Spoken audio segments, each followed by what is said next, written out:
24번 문제 같이 풀어보도록 하겠습니다. 문제가 다소 길고 복잡하게 느껴지는데 이 문제에서 가장 중요한 건 뭐냐면 X가 의미하는 것이 무엇이냐, 연료의 무게, 그리고 Y가 의미하는 게 무엇이냐, 비행시간의 최대값이라는 거죠.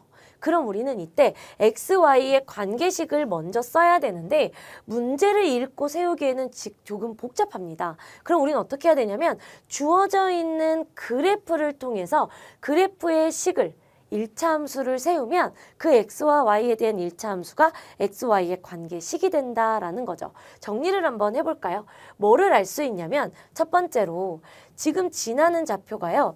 60,0이랑 380,4다라고 볼 수가 있습니다. 그럼 저는 기울기를 구할 거예요.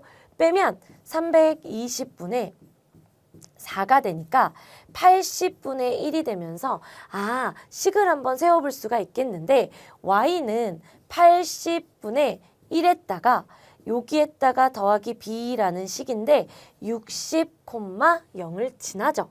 그럼 우리는 60,0을 대입해서 y절편에 해당하는 b를 한번 구해보겠습니다.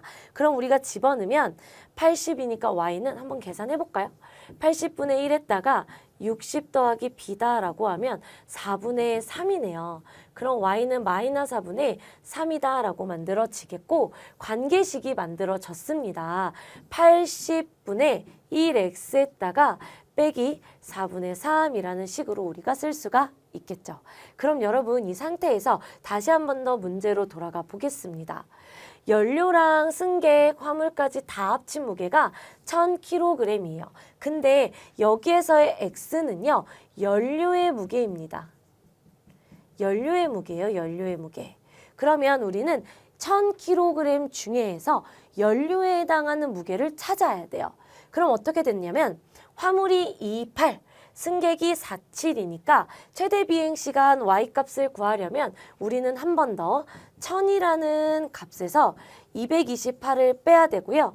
472도 빼줘야 됩니다. 계산을 했더니 300이다 라고 나오겠네요. 연료의 무게는 300kg입니다. 그럼 우리가 찾고자 하는 최대 비행 시간은요. y는 80분의 1에다가 300을 곱하고 여기에서 몇을 빼면 될까요? 4분의 3을 빼면 되겠네요. 공을 하나씩 지우고요. 이 상태에서 2로 한번 지워보죠. 2로 나누면 4분의 15 빼기 4분의 3이다 라고 돼서 3이다 라고 4분의 10이니까 3이라고 답이 나오겠고 y값은 시간이었습니다. 내가 찾는 답은 3시간이다 라고 해서 y는 3시간이라는 답을 구할 수가 있습니다. 문제를 읽어보시고요. x, y가 뭔지 기준을 정확하게 잡고 x, y에 대한 관계식을 뭘로 세운다?